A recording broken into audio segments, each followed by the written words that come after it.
This is the ZPB post-election special. Hi, my name is Holly Sutton and I'm a communications partner at ZPB, and I'm here today with Michael Bell, who is chairman of Croydon Hospital and senior advisor to ZPB, and Alex Kafetz, who is managing partner at ZPB. Today we're talking on the 16th of December, picking up after the recent Tory landslide victory. So Michael, top 3 problems that you're facing today that you were or you weren't facing before the election result. Talk me through them. I could say workforce, because actually it all comes down to that. That answers so many of the other problems around both quality, capacity and money. But you've given me 3, so I'm going to go for 3. So I will put workforce right at the top. Has it changed since Thursday, since the vote? The answer is no. It remains, we know the scale of the challenge that we're facing in terms of recruitment of clinical staff.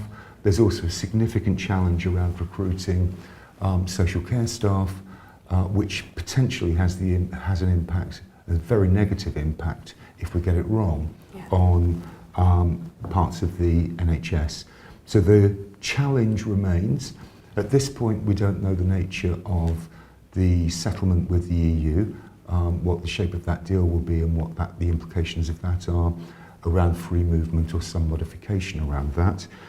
We also don't know the long-term future of EU nationals. 10% of the NHS workforce in London are EU nationals. Right. So there's a degree of uncertainty for them. And finally, we don't know the scale of the sort of immigration policy which is going to be introduced by the government. Right. We have been told that there'll be a points-based system.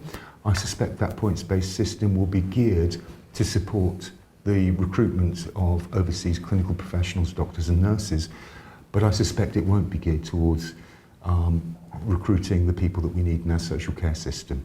So I think that challenge remains. It remains the biggest problem that we have, because getting the workforce right is essential in terms of delivering both capacity and quality. So that would be my number 1. The second area that I'd touch upon is money. We've been promised an increased sum of money for the next 5 years, and we understand that's going to be written into legislation for the first time. So we've got a guaranteed increasing sum of money coming to the NHS. The amount of money is about in line with trend growth, right. So it may not be sufficient to support the transformation agenda, particularly the opportunities that are presented by digital. And at this stage, we don't know quite what will happen with capital, but I understand that we will be getting 40 new hospitals. The amount that's been posited, the 33 billion, is that more or less than you anticipated? It's more than we have received for the last 10 years. Okay. It is the largest cash injection, but it is nowhere near the percentage increase that we were receiving during the New Labour years. Right. And that's really how you're feeling is going to impact on capacity building, which brings you onto your... Brings it onto the final point about capacity. And for me, the way in which we can get the capacity into the system is actually by pursuing the integration agenda at pace. That's about releasing the capacity within primary care to take some of the pressure off acute systems, so that we don't see 4-year-olds sleeping on the floor in our emergency departments. It's also about making sure that we are working closely with social care colleagues. And therein, I think, lies a bit of the challenge, because the manifesto said very, very little on the future of social care. We understand there will be some form of consultation, engagement, cross-party work to come to a long-term settlement on social care. That will be incredibly important to get that right. Yeah, one of the key things towards the end of the campaign was around that little boy Jack who was on the floor. Is building 40 new hospitals going to stop that? We've had the past 10 years closing hospitals and realigning services and making them more efficient. What's this going to mean in real terms? 40 new hospitals, it feels like a radical shift. It has the potential to provide additional capacity. My fear is that investment will actually drain money from other parts of the system, which could actually take away the pressure on the acute sector. What we don't want is actually more and more people using inappropriate use of emergency departments when they could or should be going to primary care services if we could make those more accessible and provide a greater range of services, particularly diagnostics, much closer to where people live. I think the same is true around social care. So there remains a big challenge in terms of delayed transfers of care from the acute sector back into care homes, back into people's own houses. The tighter the budget for social care, the more that will push things upline to inappropriate places, i.e. hospitals.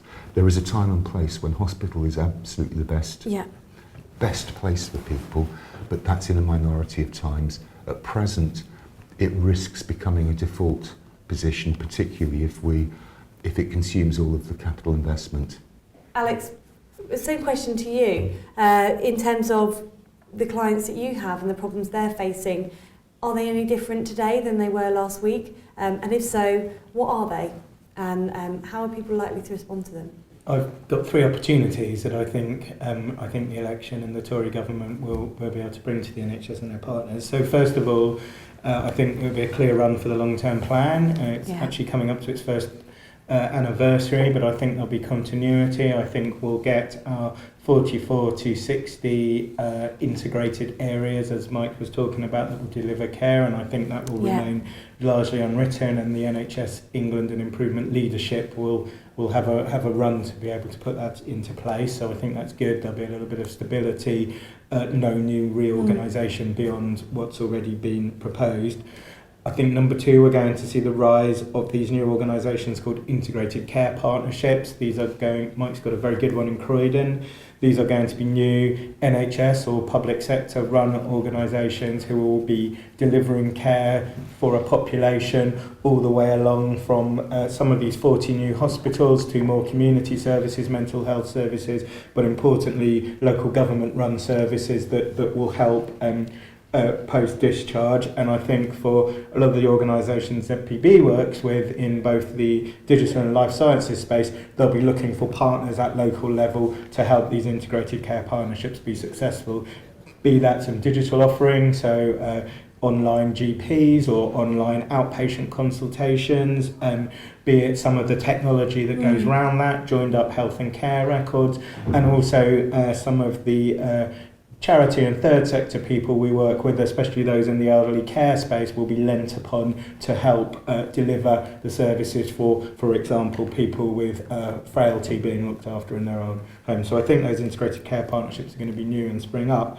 And then the third opportunity, I think, is going to be around the technology, the AI and the life sciences agenda. So earlier this year, we had 250 million announced for a new centre for artificial intelligence, which is coming to the UK.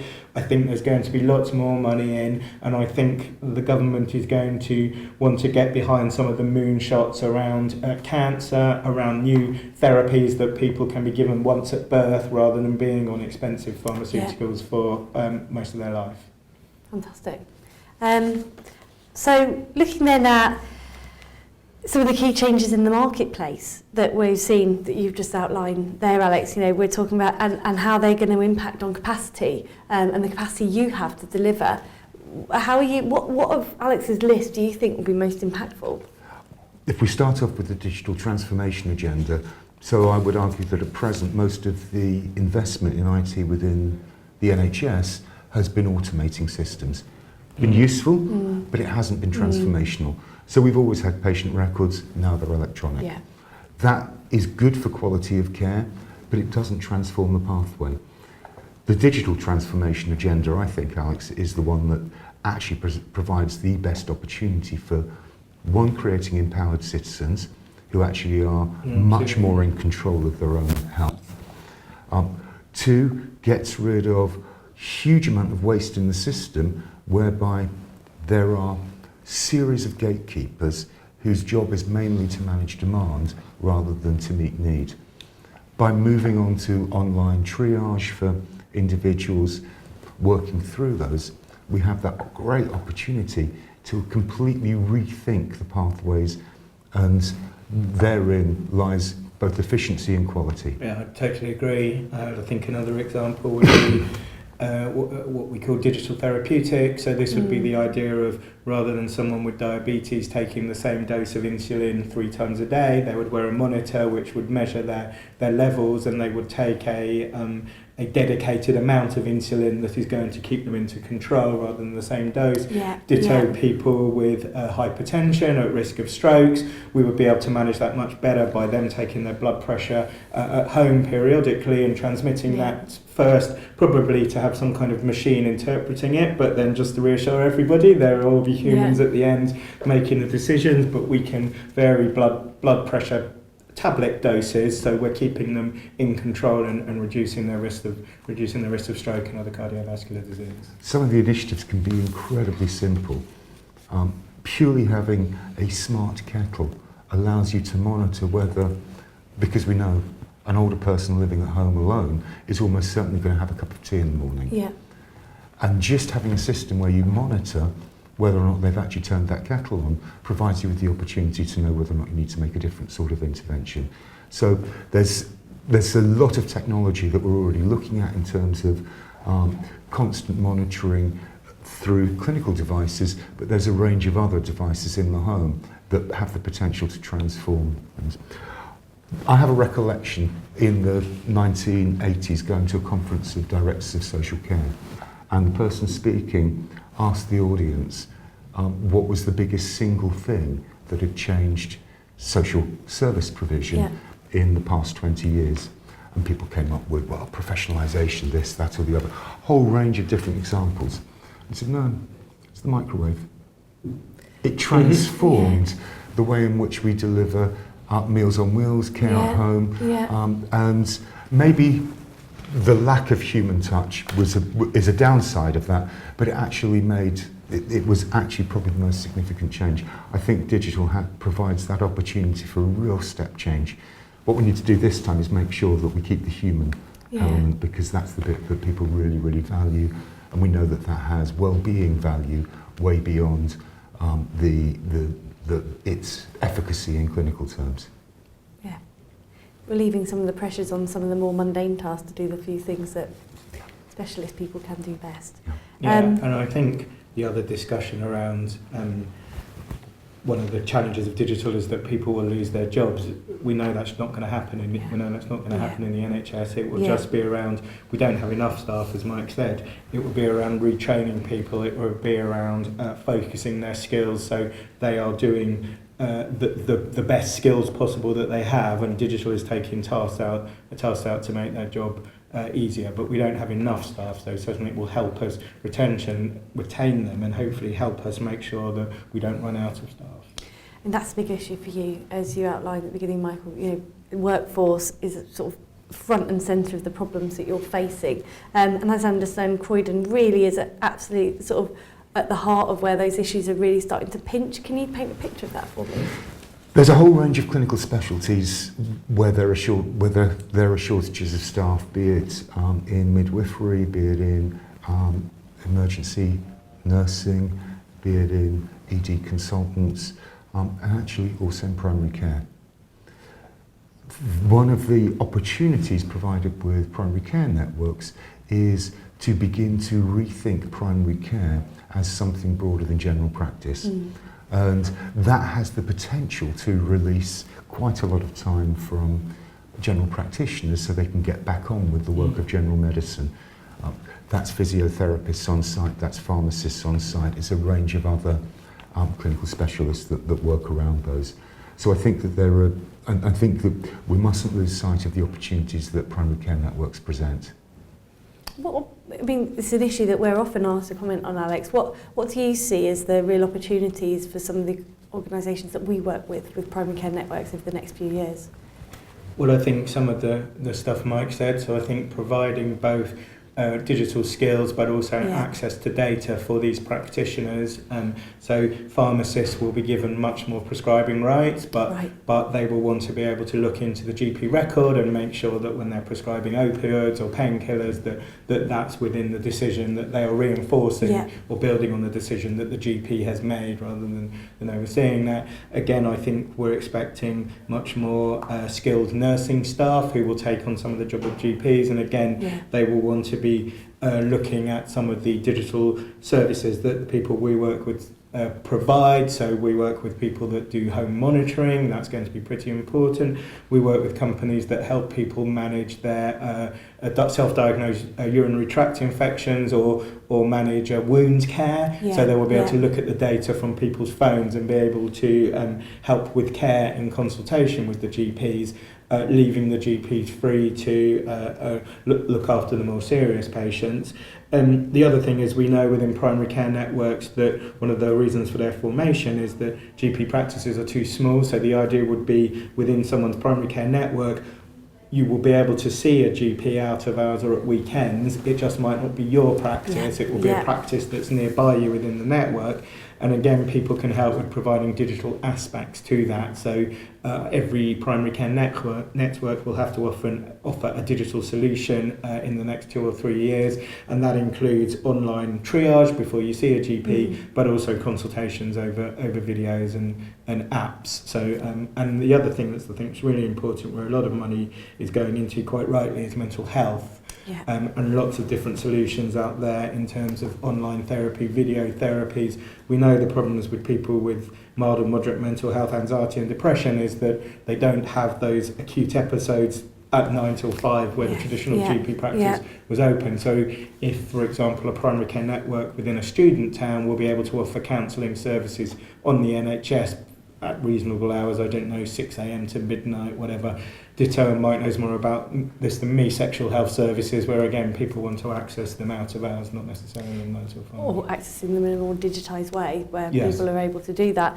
Can we pick up a bit on the other opportunity for primary care networks? Because I think that it's linked to that. So a key part of their mandate is a responsibility around public health management and population health management.